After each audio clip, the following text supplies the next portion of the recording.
Take a quick pause. Did you know that over 90% of you watching haven't hit the subscribe button yet? If you're enjoying this video, take a second to subscribe and hit the like button. It helps us bring you more gripping stories every day. Also, we'd love to know where you're watching from.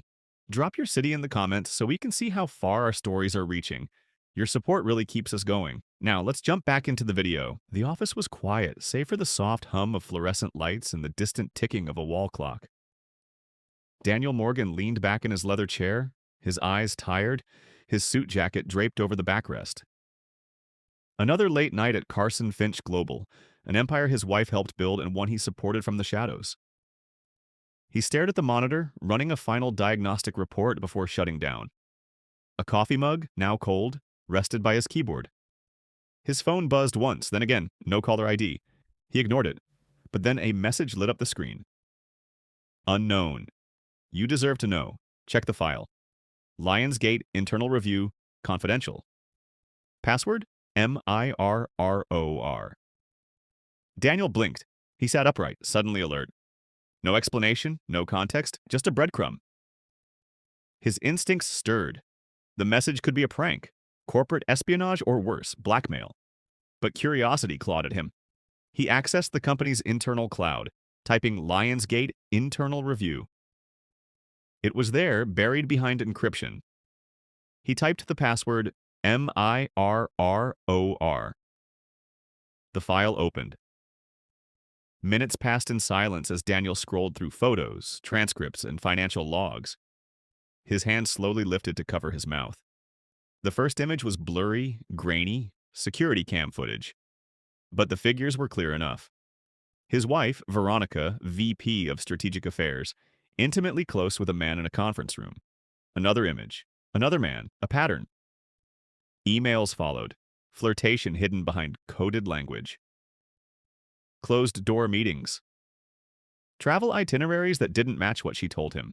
Her name, Veronica Morgan, appeared in redacted internal notes under risk mitigation strategies and compromised loyalty vectors. He sat back, heart pounding. The final note in the file: do not confront until the deal clears. You are being watched. His mouth went dry. Was someone warning him or threatening him?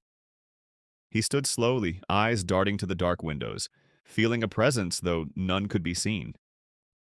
Paranoia crept in. He grabbed his jacket and left the office. Home was 25 minutes away, but it felt longer tonight. He parked in the driveway, the house quiet except for faint classical music. Veronica was in the living room, legs crossed, wine glass in hand, skimming documents on her tablet. She looked up, cool as glass. "You're home early," she said, smiling faintly. "It's midnight," he replied, voice steady. "Still early for Carson Finch executives." She set her glass down. "Everything okay?" He watched her a beat too long. "Can we talk?" "Sure," she said, gesturing to the seat across from her. "What's on your mind?" Daniel sat, hands folded. "I got a strange message tonight. Said I should look into something. A file." Her smile didn't waver, but something changed in her eyes. A flicker. That's vague. It was called Lionsgate. Confidential. Password protected. Now she leaned back, glassy expression cooling further. "That file was scrubbed last week." "Clearly not well enough." Silence stretched. Tension thickened like storm clouds. "You shouldn't have seen that, Daniel." "I didn't ask for it. It found me." She sighed, slowly standing. Her poise never faltered. "You don't understand the context." "Oh, please," he snapped. "Context?" "Veronica, there are photos, meetings, emails. You weren't just unfaithful, you used intimacy like a business transaction." Her voice remained calm. "You have no idea what those images represent. You're reacting emotionally, not logically." He stared at her, disbelieving. "So enlighten me." She walked to the bar, poured herself another drink. "This deal, Eurasia Holdings, will secure over $3 billion in new assets. I've worked on it for 4 years, and if a few meetings helped accelerate loyalty—" "Loyalty?" His voice cracked. "You call that loyalty?" "To the company, to our future." She turned, swirling her wine. Do you know how many families will be set for life if this goes through? Including yours, by the way. He stood. You're justifying betrayal as strategy. I'm surviving, thriving, actually. Do you think men haven't played the same game for decades? Now it's my turn. Daniel shook his head, rage trembling just under the surface. Aunt me? What was I, Veronica? A placeholder? A trophy to keep your image clean? Her eyes softened, but it felt performative. You've always been safe. That mattered. That's not love. Number its legacy. He stepped closer. So you'll destroy everything just to win? Her voice dropped.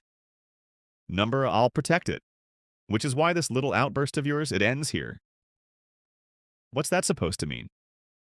She took her phone, tapped a few times, and held it out. Surveillance footage played. Him in the office, logging in, opening files. You're being watched, Daniel, always have been. His blood froze. Corporate protocol, she said gently. Breach of confidentiality. You could be fired, sued, even investigated.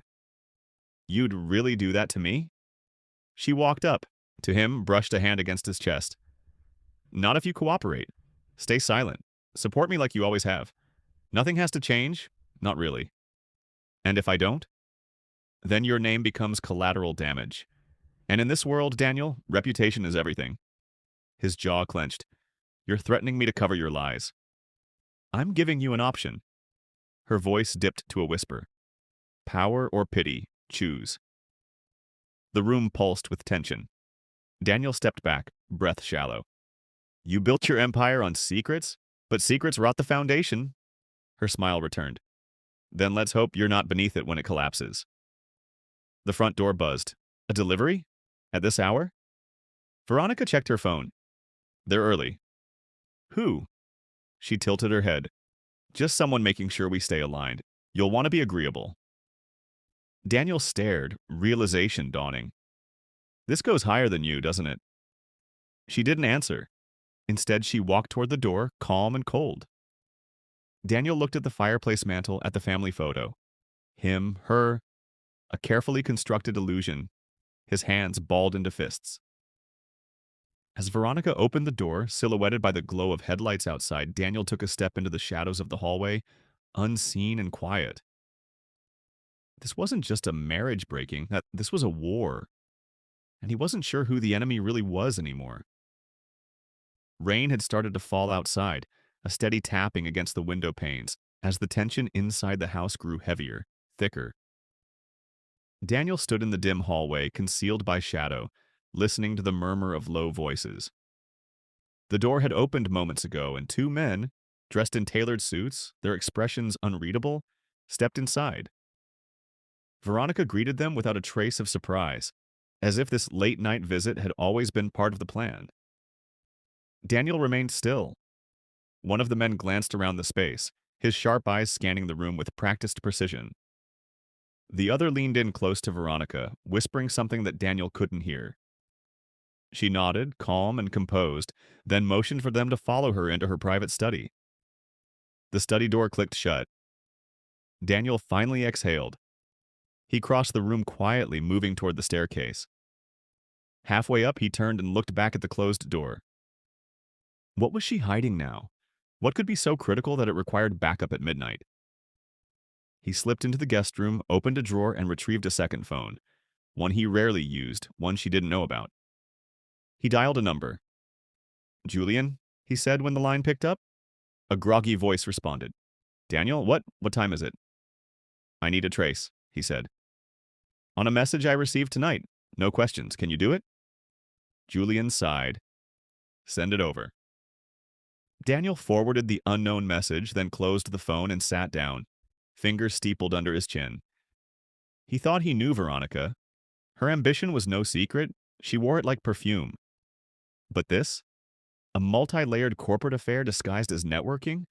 Using people as leverage for mergers? That went beyond ambition. That was something else. Ruthlessness, or maybe desperation. Downstairs, the door to the study opened. The footsteps were softer this time, deliberate. One of the men was speaking now, clearly enough that Daniel caught a few words. Not just him. If this leaks, we lose the board. Veronica's voice followed, lower but firm. It won't leak. He's sentimental, predictable. There was a pause, then, if he becomes a liability, you know what needs to be done. Daniel's blood turned cold. He sat motionless for several seconds before quietly returning to the hallway. He didn't make a sound as he reached the edge of the stairs, watching as the two men left, stepping into the rain and vanishing into a sleek black vehicle. Veronica remained at the door, standing in silence as if considering something deeply. Then she turned and looked directly at him. "You never were good at hiding, Daniel," she said, voice echoing through the space. He stepped forward, no longer interested in hiding. "And you were always better at performing than telling the truth." She closed the door gently, then locked it. "Do you want to talk now? Or keep playing detective?" "You're playing something bigger than a game," he said, "and I want to know what it is." She walked past him, heels clicking softly on the hardwood floor, and poured herself a fresh glass of wine. "You think this is all about infidelity, about betrayal, but it's not. That's the distraction." He stood across from her, his voice calm, but edged. "Then tell me what it is, because I've seen enough to know it's bigger than you." She turned, glass in hand. "The Eurasia deal goes through next week. What you saw in that file, that's only a sliver. This company, Carson Finch, it's built on smoke and mirrors. Everyone has leverage on someone else. Do you really think I could survive in that world playing nice?" "So you sold yourself for influence?" I asked bitterly. "I negotiated," she corrected, her tone measured, "strategically, with full awareness. And I kept you in the clear, until now. You don't get to pretend this was noble. You exploited people, men you worked with. You manipulated them. And they let me," she said. "They were willing participants because power attracts power, just like weakness attracts guilt." Daniel stepped closer. "So that's what you think of me? Weak?" She paused. I think you're ethical, which is dangerous in this world." His voice hardened. "And yet you married me." She smiled faintly. "Because I needed one part of my life untouched by blood." Silence grew between them, not cold, just hollow. Then her phone buzzed again. A message flashed across the screen. She checked it and sighed. "They want confirmation by morning. You've seen the file. That changes things." Daniel narrowed his eyes. "Who are they?" She met his gaze. "The compliance group, internal oversight team. Not officially part of the board, but more influential. They clean up inconsistencies." He stared. "Are you telling me you're under surveillance too?" "We all are," she replied. "The difference is I have leverage. You, on the other hand, are just now realizing you're a piece on the board." She stepped toward him, lowering her voice. "You have two choices, Daniel. Sign a statement saying you opened the file under my supervision during an audit preparation. You protect me, you protect yourself. Or you go rogue, and they make you disappear professionally. Quietly, cleanly. Disappear? No job. No network. No career. They'll smear you with just enough implication to make sure no one hires you again." He shook his head. "You're bluffing." She lifted her phone and pressed play. A recording started, his voice clear and unmistakable. "You weren't just unfaithful, you used intimacy like a business transaction." His own words twisted, a narrative already forming. Daniel stared at the device, realization flooding him. "You planned for this." "I planned for every scenario," she said softly, "because I knew someday you might grow a conscience." A long silence followed. Then Daniel said, "You're not just trying to silence me. You're trying to control the story." "That's how stories work," she whispered. "It's not about what happened. It's about what gets told." His hands trembled, rage burning beneath the surface. "I can take this to the press. I still have the file." "And they'll spin it," she replied. "Or worse, bury it. You'll go from betrayed husband to disgruntled former consultant with an agenda. And no one will believe a word you say, especially if I cry during the interview." She watched him quietly. You're not the victim here, Daniel, but you could still be the hero. Support me through the final phase of this deal. Once it closes, I'll give you a clean break. Money, a fresh start. But if you stand in the way, she didn't finish the sentence. She didn't have to. Daniel looked down at the floor, then slowly raised his eyes to meet hers. You said I'm predictable, that I'd stay quiet, that I'd protect you. Yes? Well, he said calmly, maybe I'm done playing the man you need me to be. She didn't react at first. Then, with almost unnerving serenity, she said, then let's see how well you survive outside my shadow. The lights flickered once as thunder rumbled in the distance. Daniel turned and walked to the hallway. Before stepping upstairs, he paused. Whatever deal you think you've made, just remember, people who climb the highest often forget how far they have to fall. She didn't respond. He went upstairs, shut the door behind him, and locked it. As he sat down at his desk, the second phone buzzed. Julian had texted back. Got a match. The original sender? Not random. It came from an internal device at Carson Finch, assigned to L. Cole. Daniel blinked. Laura Cole, Veronica's assistant. Loyal, smart, silent. Now the puzzle twisted again. He stared out the window, rain distorting the lights outside. One truth had already shattered. Another waited. And in this high-stakes world of calculated betrayal, the next move might cost him more than just his marriage. It might cost him his soul. The house was quiet, but Daniel couldn't sleep. The text from Julian echoed in his mind like a ticking clock. Laura Cole, Veronica's executive assistant. The one person in her circle who never overstepped, never questioned her, and most of all, never spoke out of turn. She was in every meeting, every private call, every deal. And somehow Daniel had always overlooked her. Everyone had. That was her strength. He stared at the message again, rereading it. Got a match. The original sender? Not random. Internal device. Assigned to L. Cole. He sat back in the chair and pulled up the encrypted folder again. It was still there. Proof of internal misconduct, unreported relationships, and conflict of interest violations involving multiple executives. Veronica was at the center of it, but there were other names too. A tangled web, all protected by secrecy and money. And yet Laura had sent the message. Why? Daniel scrolled through the file one more time. This time he noticed something buried in the metadata. A subfolder marked with a timestamp, accessed only once by a device matching Laura's ID number. It contained voice memos stored in compressed format. He clicked on the first one. A woman's voice. Hesitant, nervous. If you're hearing this, it means I've taken a risk. I worked for Veronica Carson for 6 years. I saw things, heard things that I shouldn't have. At first I ignored it. I convinced myself it was just business, but it's not. It's manipulation. It's coercion. And it's only getting worse. Daniel froze. Laura's voice continued, lower now. She's controlling more than just the team. She's controlling people's lives. I thought about quitting.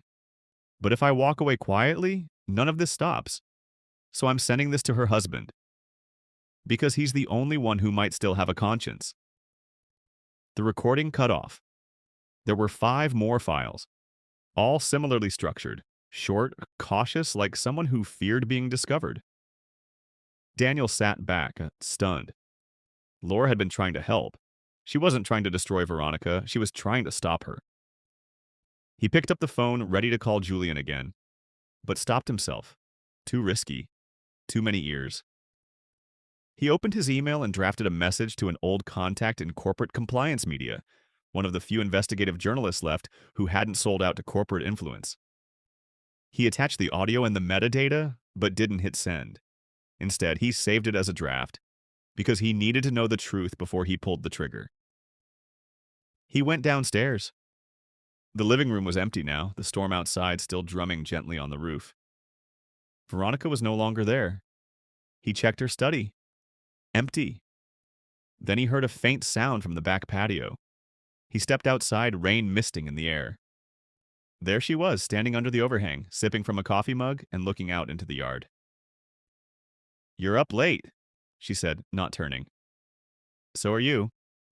She finally looked at him. Something on your mind? He studied her for a moment. You know Laura sent the message, don't you? Her expression didn't change, but something in her shoulders tensed. Yes.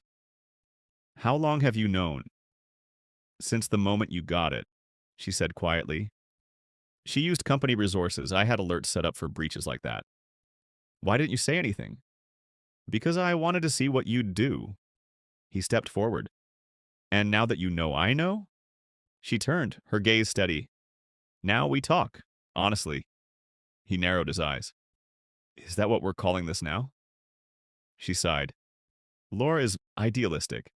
I hired her young, too young. She believed there was a line we'd never cross, but lines blur quickly in our world. She didn't adapt. She clung to principles that don't work at this level. She tried to do the right thing. She betrayed her team, Veronica snapped. She jeopardized $1 billion acquisition that could employ thousands, reshape entire divisions, stabilize our global position. All because she didn't like how the game is played. Daniel folded his arms. She didn't betray the team. She exposed abuse of power. Power is not abusive when it's mutual, Veronica said. The men she involved themselves with, they were not victims. Everyone used everyone. And what about me? He asked. Was I just another pawn? A shield for your image? For the first time, she looked unsettled. You were never a pawn. But I was convenient. Her silence was answer enough. He shook his head. You're asking me to stay quiet for the good of the company, for the deal. But this isn't about business. It's about ethics, morality, humanity. She looked at him, expression softening. And you think the world rewards morality? It doesn't. It consumes it. He met her gaze.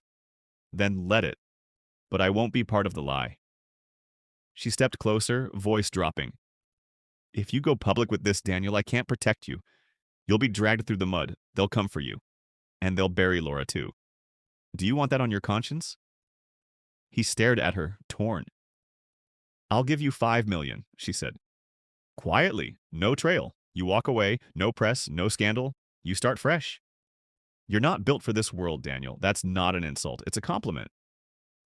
He stared at her for a long time, then said, I'm not interested in your money. Then what do you want? He hesitated. Answers. She tilted her head. About what? About why you became this person. She blinked, caught off guard. I was never born with power, she said softly. I had to fight for it. Every room I walked into, I was underestimated, dismissed. So I learned to outthink them, outmaneuver them. And when that didn't work, I outplayed them. Every move I made was about survival, about staying 10 steps ahead. And what did it cost you? He asked. She looked down. You, maybe myself. A pause. He nodded slowly. Then maybe it's time to lose. She looked up sharply. You think this is about winning or losing? No, Daniel. This is about rewriting the rules. He pulled out his phone. I saved the files, he said. I haven't sent them, but I will, unless you make it right. She took a step back. Make it right how? You tell the board. You come clean. You expose the corruption from within before it gets leaked from the outside. She shook her head. You're asking me to implode my entire career. I'm asking you to own it. She stood in silence. Then, slowly, she nodded. Give me until Monday. You have 48 hours, he said. After that, I'd send it myself. She looked at him like she didn't know him anymore. Maybe she didn't. As he turned and walked back inside, he felt something shift. Maybe he didn't know himself either. Monday arrived. Daniel waited. No news, no statement, nothing. Then, that evening, the news broke. Veronica Carson announced her resignation as CEO of Carson Finch. No reason given. Speculation swirled. A new interim leader was appointed, but Daniel didn't celebrate. Because an hour later, he received a voice message. It was from Laura. Her voice was shaking. Daniel, I don't know what you did, but thank you. I've been offered a job at a nonprofit, away from all of this. But something doesn't feel right. I think she's still pulling strings. Be careful. The message ended. Daniel stood still. Then his phone buzzed again. An email from an encrypted address. He opened it. Inside were documents, legal transfers, offshore holdings, control over dummy corporations.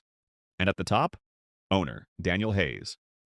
She'd transferred assets into his name, tying him to her world permanently. He stared at the screen, realization dawning. Veronica hadn't lost. She'd just changed the game. And now everyone would be watching him. He closed the laptop. Somewhere between truth and survival, the line had blurred. And Daniel was no longer sure if he was the whistleblower or the successor. The storm had passed outside, but inside, something darker had just begun. And the game was far from over.